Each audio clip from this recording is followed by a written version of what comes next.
اعوذ بالله من الشیطان الرجیم بسم الله الرحمن الرحیم.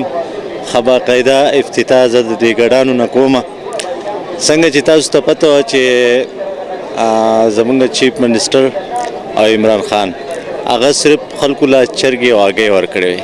نو نن به ان شاء الله تعالی چې زه غریبانو له خپل طرفه یو غټ پروجیکټ دی زما سره ان شاء الله تعالی دا ګډان به مور کومه پدې کې به میخې مور کومه پدې کې به چیلې مور کومه او ان شاء الله تعالی چې دا تعالی در کومه وروړه دا ستا امانت دي ځانې جوال نه زما طرفه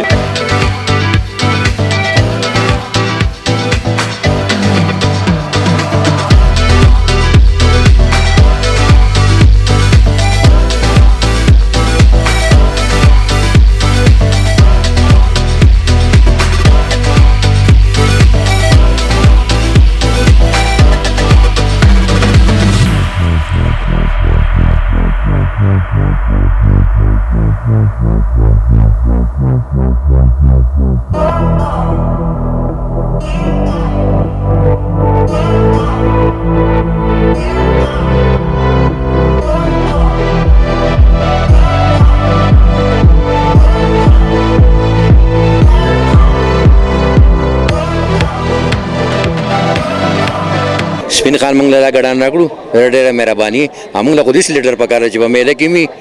په بازار کې مې په کوڅو کې مې په هسپتال کې مې داسې لیډر موږ له پکار دی عوامي لیډر رونو ښه برابر یې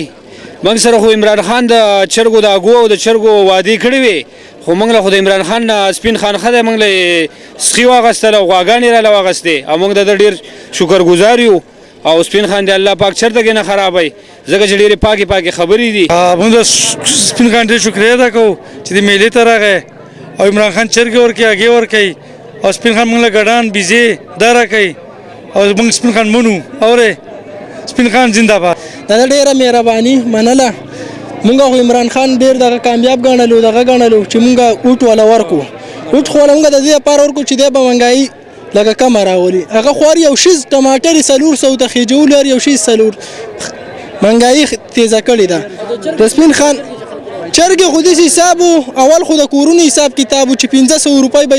دا غریب نه ټولې کړي زموږ نه پخپله ټولې کړي یار یو تن نه 500 روپۍ ټولې کړي وایي دا کورونه د لرکو داسې حساب د لنټرې د لکو او بیا خو د چرګو اګوله راغله وایي چې هګۍ د لکو هغه هګۍ کم دی موږ خو ونه لیدې نه چرګې ولې نه هګۍ سپین خان ډالۍ د پنجاب نه 2 ګډان راویستي دي واره یې کړه راله څنګه چې تاسو ته پته وه چې تاسو سره ما یو واده کړی وه خو هغه ما سرته ورسوله په دې کې ما یو پیکیج تیار کړو چې په دې کې میخې وې په دې کې سنډن و په دې کې بیزې وې په دې کې مطلب دا دی چې مختلف ځناور هغه د خلکو له ما ورکړلو او وروره زه تاسو ته دا خبره کوم چې تاسو نوی پاکستان جوړوئ نو نوی پاکستان خو په چرګو او په هګو نه جوړیږي تاسو راشئ زما په شانتې وروره دا میخې ورکوئ سنډان ورکوئ بیزې چاله ورکوئ مطلب دا دی ما پکې خرم ورکړل خلکو ته ما زه چې مطلب دا خلک پې کارونه کوي ځان له پې شګه راوباسي که ځان له پې مطلب دا دی نور سره روزګار کوي نو زما خو لکه دغه وسو کم از کم د یو 50-60 کروڑ روپو پیکیج و هغه ما نن ورکو خلک ښه خوشحاله دی او ان شاء الله تعالی چې زه وروره عمران خان هم چیلنج کومه زه چیف منسټر هم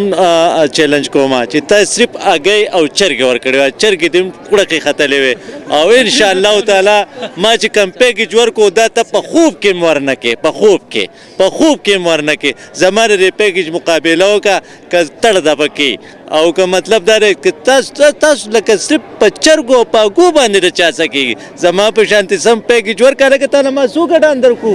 2 داسې ما هر یو کس له 2 ګډان ورکړل ما یاره نشم یاره لانجې نشم کولی او تا له ما څو درکړلو 2 نو وروره زما نننی چې کوم پروګرام و په دې ټي په دې شیشه مې نه خو ما یاره که دې وشرمېږي او زما په شانتې غټ پیکیج ورکړي نو ډېره زیاته به ښایي ځکه دا غریب خلک دی دا په چرګو او په هګو باندې مه غولوئ د خپاره د خدای زما په شان پیکیج ورکوي دا جهانګیرترین دا پیکیج ورنه کړي دا عمران خان هم ورنه کړي ما وروره اسټریلین غواګانې ورکړې وروره پاکستاني میخې مې پکې ورکړې په قسمه قسم څاروي دي تاسو به یې پخپله وینئ انشاءالله تعالی چې دا غریبانان خوشحاله مطلب دا دی زه خوشحاله یم او بل پیکیج به انشاءالله تعالی د دې نه بیا وروستو که خیر بل پیکیج به ورکوم او دا شته پیکیج چې دی نو دا چې چا ته ورسېدو جو دواګانې کوئ الله پاک یو خوشحاله که او عمران خان ته وایم چې وروره هغه چرګې دې کړکې ختلې وي او خلکو په ټک باندې حلالي کړې او خوړلې دي او هګۍ نه اچوي او وروره ما خو وروره ګورئ زما په دې کې خره بیزې غواګانې میخې سنډال مې پکې ورکولو زه چې ستا د جهانګیر ترین تم زه یم عمران خان تم یم زه چیف منسټر ته یم تاسو زما همره پیکیج ورکوئ زه به تاسو د غیرت او پښتو دې ته وایي ښه نو په اخره کې زه وروره ډیره مننه ستاسو ډیره زیاته شکریه او دا ویډیو دومره شیر کړئ دا دومره شیر کړئ چې دا بالکل مطلب دا دی عمران خان ته ورسي چې د چرګو د دې اګو په ځای مطلب دا زما د دې په شان پیکیج ورکړي دا غریبانان بالو خوشحاله ډیره مننه جی ډیره شکریه